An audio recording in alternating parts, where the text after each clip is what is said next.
Hi every one, welcome. ഈ വീഡിയോയിൽ നമ്മൾ ഡിസ്കസ് ചെയ്യുന്നത് 6th സ്റ്റാൻഡേർഡിലെ new chapter the book of nature എന്ന് പറയുന്നൊരു ചാപ്റ്ററാണ്. ഈ ചാപ്റ്റർ ഒരു ലെറ്റർ ഫോമിലാണ്. ഇവിടെ ഇൻട്രൊഡക്ഷൻ നോക്കിയാൽ മനസ്സിലാവും. Letters from a father to his daughter is a collection of letters written by Jawaharlal Nehru to his 12-year-old daughter Indira. Letters from a father to his daughter എന്ന് പറയുന്ന ഒരു collection of letters Jawaharlal Nehru 12 വയസ്സ് മാത്രം പ്രായമുള്ള മകൾ ഇന്ദിരാഗാന്ധിക്ക് എഴുതിയ ഒരു കളക്ഷൻ ഓഫ് ലെറ്റേഴ്സാണ്. അതിൽ നിന്നുള്ള ഒരു ലെറ്ററാണ് നമ്മുടെ ഈ chapter the book of nature. ഈ ലെറ്റർ എഴുതുന്നത് ജവഹർലാൽ നെഹ്റു അലഹാബാദിലും ഇന്ദിരാഗാന്ധി മസൂറിയിലും ആയിരിക്കുന്ന സമയത്താണ്. ദ ബുക്ക് ഓഫ് നേച്ചർ, പ്രകൃതിയുടെ പുസ്തകം.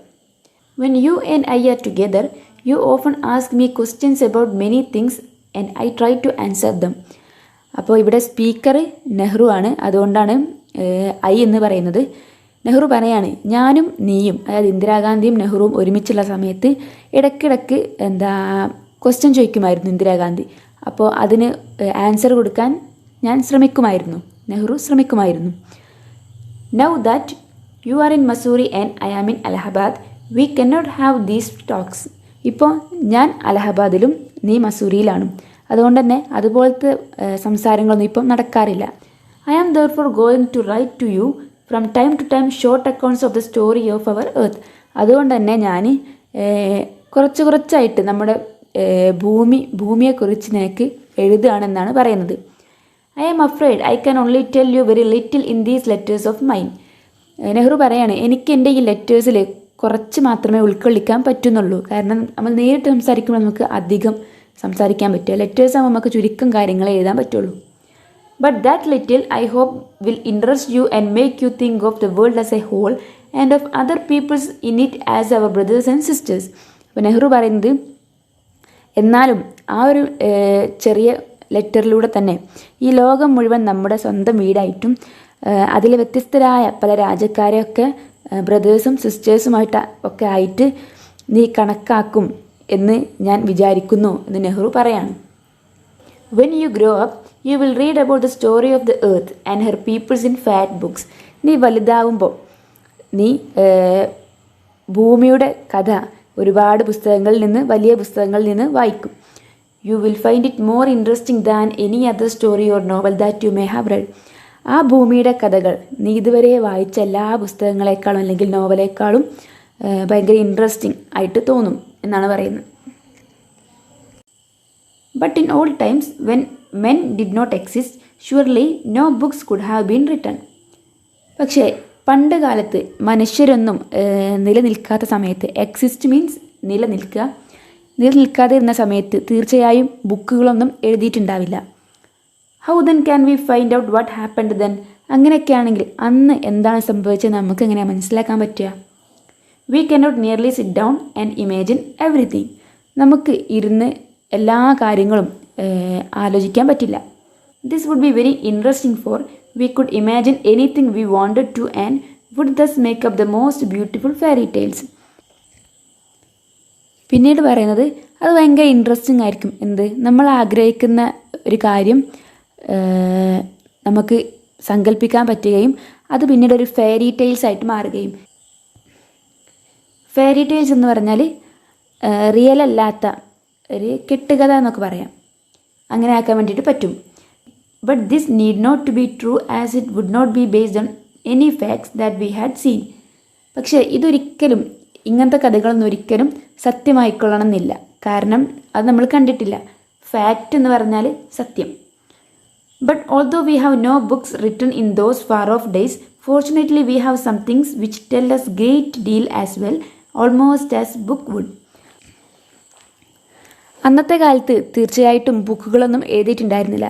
പക്ഷേ ഭാഗ്യവശാൽ നമുക്ക് കുറച്ച് കാര്യങ്ങളുണ്ട്, ബുക്കിനും അധികം പറഞ്ഞു തരാൻ പറ്റുന്ന ചില കാര്യങ്ങളുണ്ടെന്നാണ് പറയുന്നത്. We have rocks and mountains and seas and stars and rivers and desert and fossils of the old animals. നമുക്ക് എന്തൊക്കെയുണ്ട്? റോക്സ്, പാറകൾ, കല്ലുകളുണ്ട്. ആൻഡ് മൗണ്ടെയ്ൻസ്, വലിയ പർവ്വതങ്ങൾ. ആൻഡ് സീസ്, കടലുകൾ. ആൻഡ് സ്റ്റാർസ് ആൻഡ് റിവേഴ്സ്, നക്ഷത്രങ്ങളും അതുപോലെ തന്നെ പുഴകളും. ആൻഡ് ഡെസേർട്സ്, മരുഭൂമി. And fossils of the old animals. Fossils എന്ന് പറഞ്ഞാൽ ചത്ത് മണ്ണടിഞ്ഞ മൃഗങ്ങളുടെ അവശിഷ്ടങ്ങൾ. ഇതൊക്കെ നമുക്ക് അന്നത്തെ കാലത്ത് ബുക്കുകളില്ലായിരുന്നെങ്കിലും നമുക്ക് കഥ പറഞ്ഞു തരാൻ ഈ ഒരു കാര്യങ്ങളൊക്കെ ഉണ്ട് എന്നാണ് പറയുന്നത്. These and other like things are our books for the earth's early story. അപ്പോൾ ഇതൊക്കെയാണ് പുസ്തകങ്ങൾ വരുന്നതിൻ്റെ മുന്നേ ഉള്ള ഭൂമിയുടെ, അതായത് എർത്തിൻ്റെ സ്റ്റോറി പറഞ്ഞിരുന്ന കാര്യങ്ങൾ ഇതൊക്കെയാണ്. And the real way to understand this story is not merely to read about it in other people's books, but to go to the great book of nature itself. പക്ഷേ ഈ ഒരു കാര്യങ്ങളൊക്കെ മനസ്സിലാകേണ്ട, അല്ലെങ്കിൽ ഈ ഒരു സ്റ്റോറിയൊക്കെ മനസ്സിലാക്കാൻ വേണ്ടിയിട്ട് നമ്മൾ വെറും മറ്റുള്ളവരുടെ ബുക്കുകളിലൊന്നും വായിച്ചാൽ പോരാ. പിന്നെ എന്ത് ചെയ്യണം? To go to the great book of nature itself. പ്രകൃതിയുടെ പുസ്തകത്തിലേക്ക് ഇറങ്ങിച്ചെല്ലണം എന്നാണ് പറയുന്നത്. അതായത് നമ്മൾ പ്രകൃതിയിലേക്ക് തന്നെ ഇറങ്ങിച്ചെല്ലണം, എന്നാലേ ഈ വക കാര്യങ്ങളൊക്കെ നമുക്ക് മനസ്സിലാക്കാൻ പറ്റുള്ളൂ. അല്ലാതെ വെറുതെ ബുക്കുകളിലൊക്കെ വായിച്ച് മനസ്സിലാക്കിയാൽ നമുക്ക് ഇതൊന്നും മനസ്സിലാവില്ല എന്നാണ് പറയുന്നത്. You will, I hope, soon begin to learn how to read this story from the rocks and mountains. അപ്പോൾ നെഹ്റു പറയാണ്, നിനക്കതിന് സാധിക്കും. ഞാൻ വിചാരിക്കുകയാണ് നീ എത്രയും പെട്ടെന്ന് തന്നെ ഈ പ്രകൃതിയുടെ കഥ മനസ്സിലാക്കാൻ ശ്രമിക്കും. അതായത് ഈ റോക്സ് ആൻഡ് മൗണ്ടെയ്ൻസിലേക്കൊക്കെ ഇറങ്ങി ചെന്നിട്ട് കഥ മനസ്സിലാക്കാൻ ശ്രമിക്കുമെന്ന് ഞാൻ വിചാരിക്കുകയാണെന്ന് നെഹ്റു പറയാണ്. Imagine how fascinating it is. ഒന്ന് ആലോചിച്ച് നോക്കിയേ, അതെന്ത് ഇൻട്രസ്റ്റിംഗ് ആയിരിക്കും. Fascinating means interesting.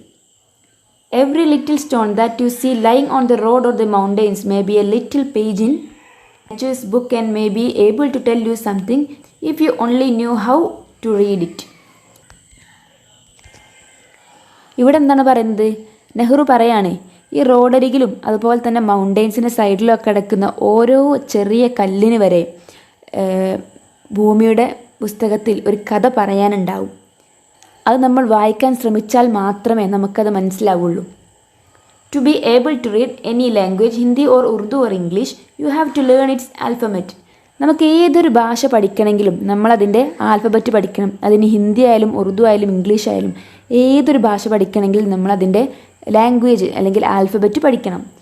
So also you must learn the alphabet of nature before you can read her story in her books of stone and rock.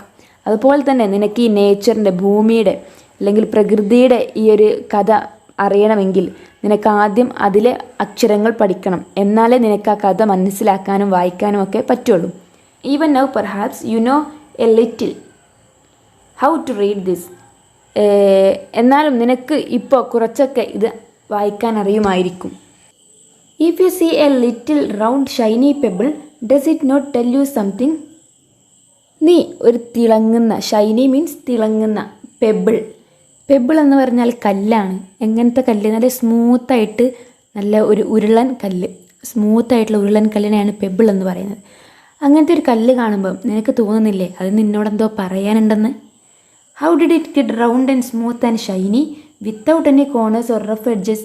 അതിന് എങ്ങനെ ആ smooth and Shiny ആയിട്ടുള്ള surface വന്നു? അതുപോലെ തന്നെ റഫ് എഡ്ജസ് എന്ന് പറഞ്ഞാൽ നല്ല രീതിയിലുള്ളൊരു കല്ലല്ല, മീൻസ് ഒരു പരുപരുത്ത വക്കൊക്കെയുള്ള കല്ല്. അങ്ങനത്തെ കല്ലാവാതെ അതെങ്ങനെ ഒരു റഫ് അല്ലാതെ ഒരു സ്മൂത്ത് ആയിട്ടുള്ള പെബിളായിട്ട് അതെങ്ങനെ മാറി എന്നറിയോ എന്ന് ചോദിക്കുകയാണ്. If you break a big rock into small bits each bit is rough and has corners and rough edges. ഇനി ആ കഥ പറയാണ് ഒരു ഉരുളൻ കല്ല് എങ്ങനെ ഉണ്ടായി എന്നുള്ളത്. എങ്ങനെയാണ്? A big rock in small bits. എങ്ങനെയാണ്? ഒരു വലിയ കല്ല് വെട്ടി ചെറിയ രീതിയിലാക്കി മാറ്റിയാൽ each bit is rough and has corners and rough edges. ആ വെട്ട് മാറ്റിയതിൽ ഓരോ ചെറിയ കല്ലിനും എന്തുണ്ടാവും? പരുത്ത എഡ്ജസ് പറഞ്ഞ വക്ക്, 4 ഷേപ്പിലുണ്ടാകുന്ന ഭാഗങ്ങളില്ലേ, അതാണ് പരുത്ത ഭാഗങ്ങളുണ്ടാകും. It is not all like round smooth pebble. അതെന്തായിരിക്കൂല? ഒരു സ്മൂത്തായിട്ടുള്ള പെബിളായിരിക്കൂല. How then did the pebble become so round and smooth and shiny. പിന്നെ എങ്ങനെ ഒരു പെബിള് സ്മൂത്തും ഷൈനിയും ഒക്കെ ആയി? It will tell you it story if you have good eyes to see and ears to hear it. നിനക്ക് അത് കാണാനും കേൾക്കാനുമുള്ളൊരു നല്ല മനസ്സുണ്ടെങ്കിൽ അതതിൻ്റെ കഥ പറയും എന്നാണ് പറയുന്നത്. It tells you that once upon a time, it may be long ago, it was a bit of rock, just like the bit you may break from a big rock or stone with plenty of edges and corners. ഇനി ആ കഥയാണ് പറയുന്നത്. എന്ത്? പണ്ടൊരിക്കലൊരു സമയത്ത്, കുറച്ച് മുന്നേ, അതൊരു വലിയ പാറയായിരിക്കാം. റോക്ക് എന്ന് പറഞ്ഞാൽ പാറ. അത് വലിയൊരു പാറയായിരിക്കാം. ആ പാറയ്ക്ക് എന്തുണ്ടാവും? റഫായിട്ടുള്ള എഡ്ജേഴ്സും അതുപോലെ കോണേഴ്സും ഉണ്ടായിരിക്കാം. Probably it resisted on some mountain side. ഒരു പക്ഷേ അത് ഏതെങ്കിലും ഒരു മലയുടെ സൈഡിലോ ഒക്കെ ഉണ്ടായിരുന്ന ഒരു പാറയായിരിക്കാം. Then came the rain and washed it down to the little valley where it found a mountain stream. പിന്നീട് മഴ വന്നിട്ട് അതിനെ വാലിയിലൂടെ കൊണ്ടുപോവാണ്. വാലി മീൻസ് താഴ്വര. എന്നിട്ട് മൗണ്ടെയിൻ അടുത്തുള്ള ഒരു സ്ട്രീം, ചെറിയ വെള്ളം ഒഴുകി പോകുന്ന ഒരു അരുവിയുടെ അടുത്ത് എത്തിക്കുകയാണ്. Which pushed it on and on till it reached A little river. അത് ആ അരുവിയിലൂടെ ഒഴുകിയിട്ട് എവിടെ എത്തും? ഒരു റിവർ, പുഴയിലേക്ക് എത്തും. And the little river took it to the big river. അങ്ങനെ ആ ചെറിയ സ്ട്രീമിൽ നിന്ന് അത് എങ്ങോട്ട് പോകും? വലിയൊരു പുഴയിലേക്ക് പോകും. And all the while it rolled at the bottom of the river and its edges were worn away. അങ്ങനെ ഈ പുഴയിലൂടെ ഒഴുകി പോകുന്നതിൻ്റെ ഇടയിൽ അത് ഉരുണ്ട് മറിഞ്ഞ് അതിൻ്റെ എഡ്ജസൊക്കെ പൊട്ടിപ്പോകും. Thus the rough surface was made smooth and shiny. അങ്ങനെ അതിൻ്റെ പരുത്ത എഡ്ജസൊക്കെ എന്താകും? സ്മൂത്ത് ആൻഡ് ഷൈനി ആയിട്ട് മാറും. So it became the pebble that you see. അങ്ങനെ അത് നമ്മൾ കാണുന്ന സ്മൂത്ത് ആൻഡ് ഷൈനി, കാണാൻ നല്ല ഭംഗിയും അതുപോലെ തന്നെ മിനുസും ഒക്കെ ഉള്ള ഒരു ഉരുളൻ കല്ലായിട്ടത് മാറും. Somehow the river left it behind that you found it. അങ്ങനെ ആ റിവർ അവിടെ അത് ഇട്ടിട്ട് പോയതുകൊണ്ടാണ് നമുക്കത് കാണാൻ പറ്റുന്നത്. If the river had carried it on. ഇനി ആ റിവർ അതവിടെ ഇടാതെ അതും കൊണ്ടാണ് പോയതെങ്കിലോ? It would have become smaller and smaller. അത് വീണ്ടും ചെറുതായിട്ട് മാറും. till at last it became a grain of sand and joined its brothers at the seaside to make a beautiful beach. അങ്ങനെ അതവിടെ നിക്ഷേപിക്കാതെ വീണ്ടും വെള്ളത്തിലൂടെ ഇങ്ങനെ ഒഴുകി പോകുമായിരുന്നെങ്കിൽ അതെന്തായി മാറും? ഒരു ചെറിയ തരി മണലാകുമായിരുന്നു. എന്നിട്ട് അത് അവിടെ ബീച്ച് സൈഡിലോ എവിടെയെങ്കിലും വന്നിട്ട് അടിയും. Where little children can play and make castle out of the sand. എന്നിട്ട് ആ സാൻഡ് വെച്ചിട്ട് ബീച്ചിലൊക്കെ ലിറ്റിൽ ചിൽഡ്രൻസ്, കുട്ടികൾ മണൽ കൊണ്ട് കൊട്ടാരം, വീടുകളൊക്കെ ഉണ്ടാക്കൂലേ, അങ്ങനെയൊക്കെ ഉണ്ടാക്കുമായിരുന്നു എന്നാണ് പറയുന്നത്. If a little pebble can tell you so much, how much more could be learn from the rocks and mountains and the many other things we see around us. ഇങ്ങനെ ഈ ഒരു ചെറിയ ഉരുളൻകല്ലിന് ഇത്രയും കഥ പറയാനുണ്ടെങ്കിൽ നമ്മൾ ചുറ്റും കാണുന്ന ഈ റോക്സ്, അതായത് വലിയ പാറകൾക്കും മൗണ്ടെയ്ൻസിനും അതുപോലെ തന്നെ ബാക്കിയുള്ള എല്ലാ വസ്തുക്കൾക്കും എത്രത്തോളം കഥ പറയാനുണ്ടാകും എന്നാണ് നെഹ്റു ചോദിക്കുന്നത്. അപ്പോൾ ഈ സ്റ്റോറി എന്ന് പറയുന്നത് ജവഹർലാൽ നെഹ്റു 12 വയസ്സ് മാത്രം പ്രായമുള്ള തൻ്റെ മകൾ ഇന്ദിരാഗാന്ധിക്ക് എഴുതിയൊരു ലെറ്ററാണ്. ഈ ലെറ്ററിലെ മെയിൻ പോയിൻ്റ് എന്താണെന്ന് വെച്ചാൽ പ്രകൃതിയിലേക്ക് ഇറങ്ങിച്ചെല്ലണം, പ്രകൃതിയോട് ഇണങ്ങി ജീവിക്കാനും അതുപോലെ തന്നെ പ്രകൃതിയെ സ്നേഹിക്കാനും ഒക്കെയാണ് ഈ ലെറ്ററിലൂടെ നെഹ്റു ഇന്ദിരാഗാന്ധിയോട് പറയുന്നത്. ഇത് നമ്മൾക്കും കൂടെയുള്ളൊരു മെസ്സേജാണ്. Hope you understood it. Thank U.